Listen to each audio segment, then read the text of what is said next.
सनातन सेवा संस्थेच्या वतीने पौंडपाडा मोफत लाल मैदानावर 9 दिवसीय भव्य श्रीराम कथेचे आयोजन 23 मार्च ते 2 मार्च 2024 या कालावधीत या कथेचे आयोजन करण्यात आले आहे। ही 7 दिवसीय कथा वृंदावनच्या निवेदक देवी सत्याचा सांगणार आहेत। यामध्ये हजारो महिलांचा सहभाग होता। ही रामकथा सनातन सेवा संस्थेचे संरक्षक पंकज पांडे व अध्यक्ष JN तिवारी यांच्या नेतृत्वात होत आहे। या कलश यात्रेचा शुभारंभ राष्ट्रवादीचे माजी नगरसेवक मिलिंद पाटील यांनी नारळ फोडून केला। यावेळी 200-300 महिला डोक्यावर कलश घेऊन या यात्रेत सहभागी झाल्या होत्या। तर रामकथेच्या निवेदिका सत्याच्या यांची रथामधून मिरवणूक काढण्यात आली।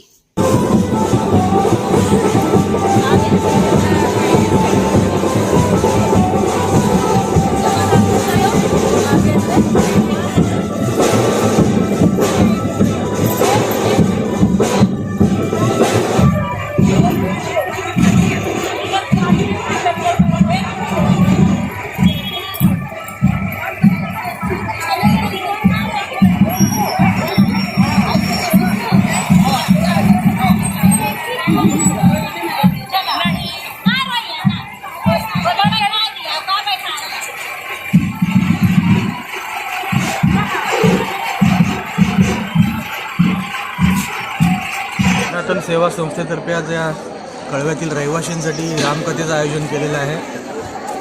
खरं म्हटलं तर आज या कथेतनं रामाचं चरित्र तसं सगळ्यांना माहितीच आहे, पण काही नवीन पिढी देखील असते की केवळ इतिहासातील पुस्तकातनं माहीत असतं, इतर वाचन नसतं, त्यांना देखील रामाचं चरित्र कसं होतं ते कळणार आहे। तर त्याच्यापासून बोध ह्यात काय, राम मंदिर झालं आहे, सगळं झालं आहे, सगळीकडे आनंदाचं वातावरण आहे, पण खरी गरज आहे की या रामाचं चरित्र आचरणात आणायची, की राम कसा होता, त्याच्या वडिलांशी संबंध कसे होते, प्रजेशी संबंध कसे होते, पत्नीप्रती त्याचं वागणं कसं होतं, म्हणजे एकूणच रामाचं चरित्र आपल्या दैनंदिन जीवनात जर आचरणात आणलं तर खरोखर रामराज्य आलं असं आपल्याला मानता येईल। त्यामुळे मी या संस्थेचं मनापासून अभिनंदन करतो की अशा प्रकारचा उपक्रम त्यांनी आयोजित केला की जेणेकरून नवीन पिढीला आणि जुन्या पिढीला याच्यापासून प्रेरणा घेऊन आपल्या आयुष्यात निश्चितपणे बदल करता येतील। त्यामुळे ईश्वराचरणी एवढीच प्रार्थना करतो, या प्रभू रामचरणी एवढीच प्रार्थना करतो की सर्वांच्या आयुष्यात सुख समृद्धी आणि समाधान लाभू दे। जय श्री राम। जय सर, रामकथा का आयोजन किया है, क्या कहेंगे आप? रामकथा का आयोजन जो सनातन सेवा संस्था द्वारा किया गया है, जो भी हमारे ज्येष्ठ हमारे गुरु मिलिंद दादा पाटिल ने जो बताया उसके अनुसार तो बहुत अच्छा है। रामकथा जो दादा ने बताया कि नई पीढ़ियों को नहीं मालूम है, हकीकत है कहीं न कहीं नई पीढ़ियाँ नशे की लत में जा रही थी, गलत लाइनों पे जा रही थी। इस माध्यम से तो मुझे लगता है कि देश में नई पीढ़ियाँ में सुधार आएगी और ऐसे आयोजन होते हैं तो बहुत अच्छा होता है। ये परंपरा चलनी चाहिए। जी आज हमें ये मालूम पड़ रहा है कि हमारे राम जी के चरित्र के बारे में मालूम पड़ेगा, सब हर एक चीज़ के बारे में मालूम पड़ेगा, तो ये अच्छा है। प्रोग्राम बहुत अच्छा आयोजन किया है, इसके बारे में मैं सनातन सेवा संस्था का धन्यवाद करता हूँ। और हमारे वरिष्ठ मिलिंद दादा पाटिल जो हमारे गुरु हैं, मैं इनको गुरु मानता हूँ, इनका मैं धन्यवाद करता हूँ। दादा का आज तबीयत खराब है, दादा आज सारी मीटिंग कैंसिल है इनकी और कहीं नहीं जा रहे, लेकिन मैं बोला दादा आप आओ 5 मिनट के लिए आओ। इन्होंने हमारे कमेटी का संस्था का सम्मान किया, इसके बाद मैं दादा को धन्यवाद करता हूँ। जय श्री राम। सर, सब यहाँ के समस्त नागरिक हैं, उनको आह्वान क्या करेंगे आप? वहाँ इनको आह्वान करेंगे कि रामकथा में आए, ये कथा का रसपान करें और जो भी है ये रामचरित्र का जो चरित्र है, अगर अपने जीवन में थोड़ा सा भी इंसान ने उतार लिया तो बहुत ज़्यादा सुधार हो सकता है। और कथा कब से कब तक और कथा का समय क्या? कथा का समय शाम 6 बजे से रात 9 बजे तक है। 9 बजे के बाद अतिथि स्वागत रहेगा, 9:30 बजे की आरती रहेगी और ये कथा 23 फरवरी आज से शुरू होगा, 2 मार्च को कथा समाप्त होगा, 3 मार्च को हवन होगा। जय। सर्व नागरिकांना आवाहन करण्यात येत आहे की सध्या डासांमार्फत पसरणाऱ्या डेंग्यू या आजाराचा प्रसार रोखण्यासाठी प्रत्येकाने पुढील प्रमाणे कार्यवाही करावी। डेंग्यू आजार एडिस इजिप्टी हा डास चावल्याने होतो। या डासांची पैदास साचलेल्या किंवा साचवलेल्या स्वच्छ पाण्यामध्ये होते। 8 दिवसांपेक्षा जास्त दिवस पाणी उघडे व साचून राहिल्यास त्यात डास अंडी घालतात। अंड्यांच्या अळ्या तयार होऊन पुढे डास तयार होतात। यासाठी आपल्या घरातील पाणी साठे उदाहरणार्थ बॅरल्स, पिंपे, टाक्या, हौद, रांजणे इत्यादी दर आठवड्याला रिकामे करून घासून पुसून कोरडे करून पुन्हा भरावे। 1 दिवस कोरडा दिवस म्हणून पाळावा। पाणी साठ्यांना घट्ट झाकणे बसवावीत किंवा जुनी साडी, चादर, धोतर यांनी बांधून झाकून ठेवावीत, म्हणजे डास त्यात जाऊन अंडी घालणार नाहीत. घराच्या गच्चीवर, आजूबाजूला, अंगणात कोठेही पाणी साचू देऊ नये. भंगार सामान उघड्यावर टाकू नये. उदाहरणार्थ टायर्स, प्लास्टिक सामान, कुंड्या, टाकाऊ वस्तू इत्यादी. अशा सामानात पावसाचे पाणी साठून त्यात डेंग्यूच्या डासांची पैदास होते. घरातील कूलर्स, फ्रीजच्या पाठीमागील ट्रे हे देखील वेळोवेळी कोरडे करावेत. लक्षात ठेवा, नुसत्या फवारणीने डास घनता कमी होत नाही, तर त्यासाठी डास पैदास ठिकाणे नष्ट करणे ही आपल्या सर्वांची जबाबदारी आहे. कोणताही ताप अंगावर न काढता जवळच्या शासकीय रुग्णालयात मोफत औषधोपचार घ्या. अशा प्रकारे नागरिकांनी सहकार्य केल्यास डेंग्यूचा प्रसार रोखणे सहज शक्य आहे.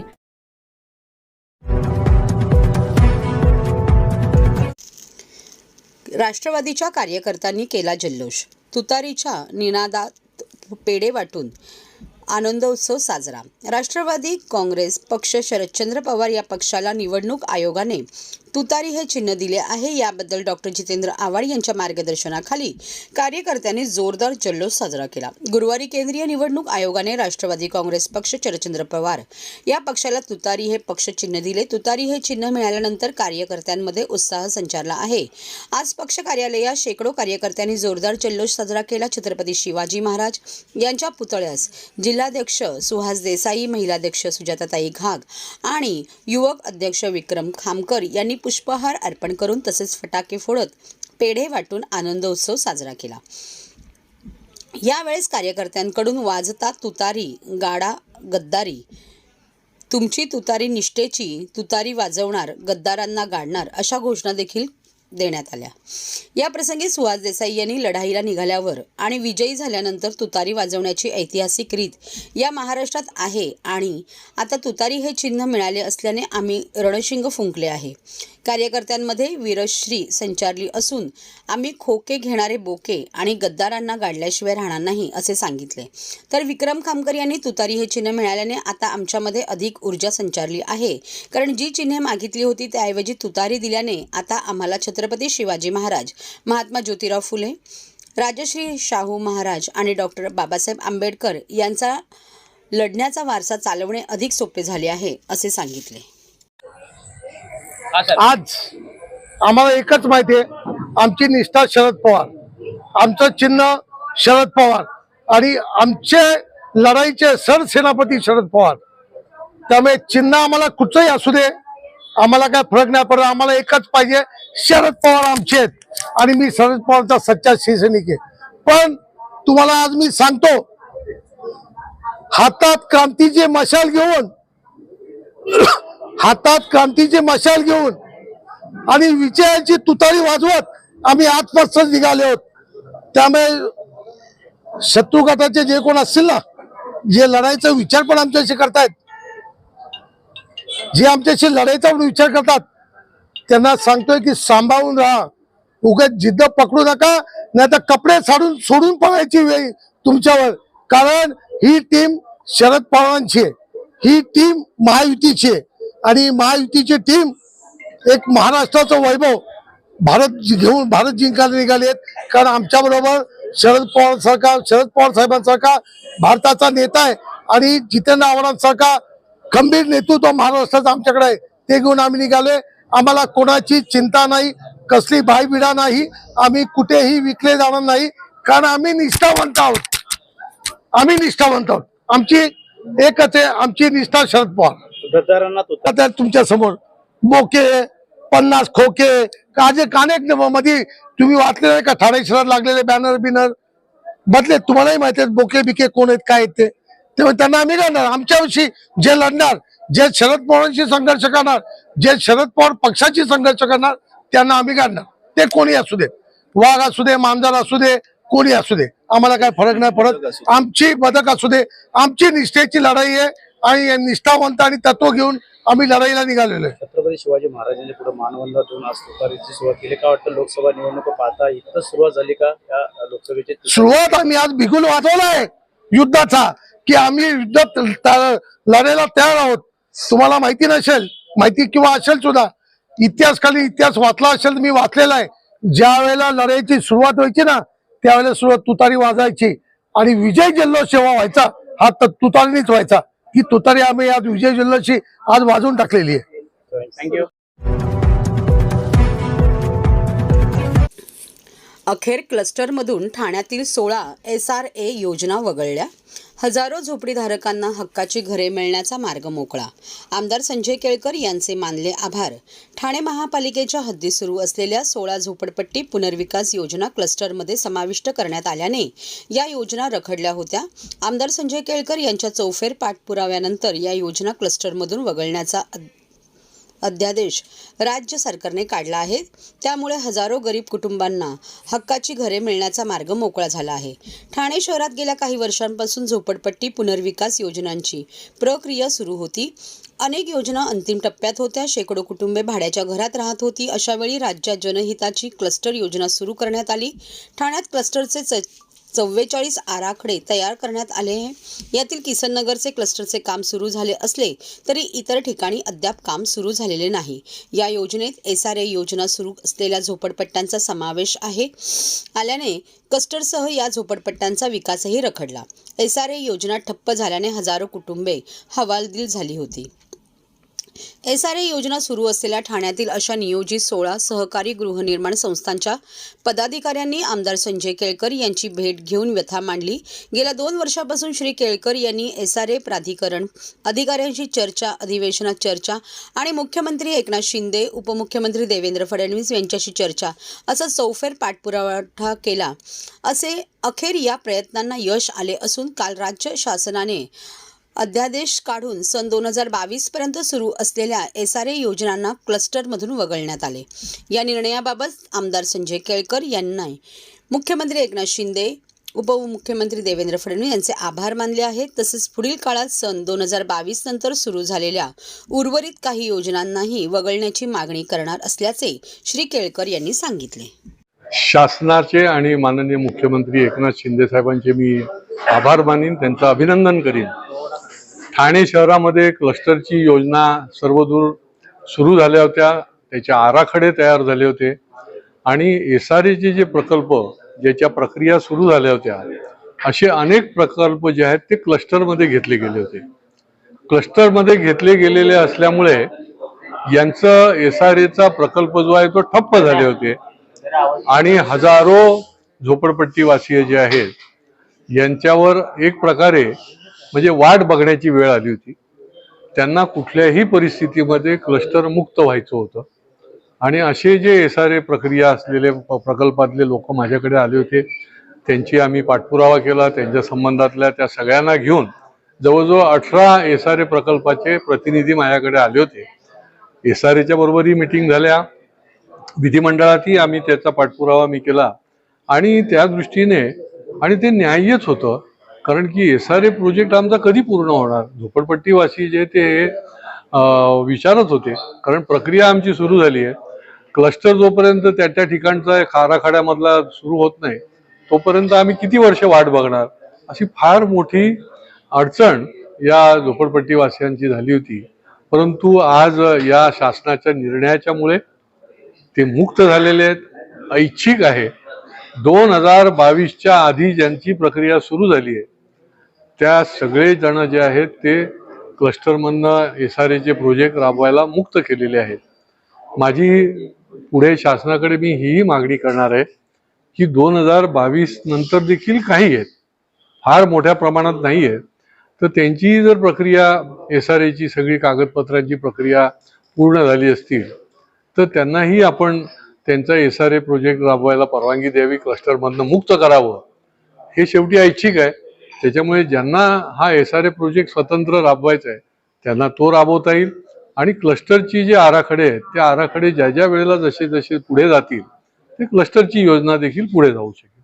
हे क्लस्टरचे आराखडे तयार आहेत, प्रत्यक्ष सगळीकडे क्लस्टरचं काम सुरू झालेलं नाही आहे आणि त्याच्यामुळे SRAची जर सुरू झालेलं असेल तर शेवटी झोपडपट्टीवासी किंवा कोणीही हाच विचार करणार की जो आमचा प्रोजेक्ट ऑलरेडी सुरू झाला आहे तो पूर्ण करून आम्ही लवकरात लवकर आम्हाला घरकुलामध्ये कसं जाता येईल.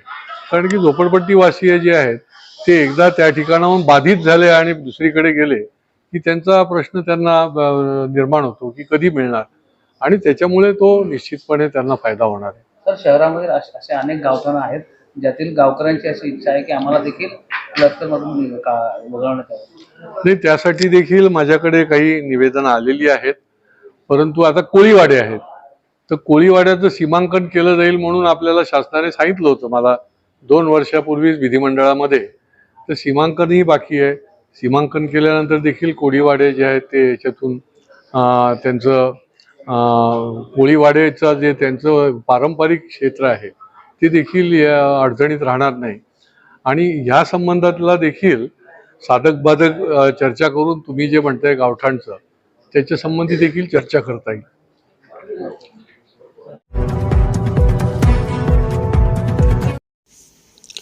घरगुती गणेश मूर्त्या शाडूच्याच असाव्यात, महापालिकेचा आग्रह. महापालिकेने घेतली गणेश मूर्तिकारांची बैठक.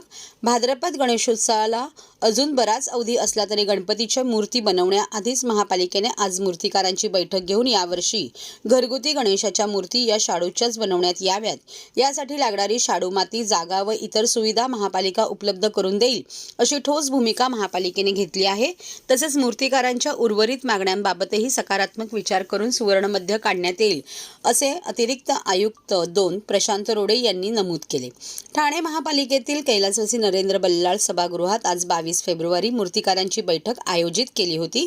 या बैठकीस उपायुक्त वर्षा दीक्षित, मुख्य पर्यावरण अधिकारी मनीषा प्रधान तसेच ठाण्यातील बहुसंख्य मूर्तिकार उपस्थित होते. शाडू मातीच्या मूर्त्या या पर्यावरण पूरक असल्यामुळे यंदा घरगुती गणेशाची मूर्ती ही शाडूची असेल याची दक्षता मूर्तिकारांनी घ्यायची आहे. तसेच गणेशमूर्ती साठवणूक करण्यासाठी तसेच मूर्ती बनवण्यासाठी जागा उपलब्ध व्हावी यासाठी महापालिकेकडे प्रथम येणाऱ्यास प्रथम प्राधान्य दिले जाणार आहे. त्याचप्रमाणे मूर्तिकारांना शाडूची माती देखील उपलब्ध करून दिली जाणार आहे. मूर्तिकार किती मूर्ती घडवणार आहेत, किती साठा करणार आहेत याची सर्व माहिती महापालिकेस देणे बंधनकारक असणार आहे. नागरिकांमध्ये याबाबत जनजागृती व्हावी यासाठी कारखानदारांनी कारखान्यात फलक लावावा. प्लास्टर ऑफ पॅरिसऐवजी पर्यावरणपूरक असलेले गणेशमूर्ती बनवण्याबाबतचे आवाहन देखील अतिरिक्त आयुक्त 2 प्रशांत रोडे यांनी यावेळी केले.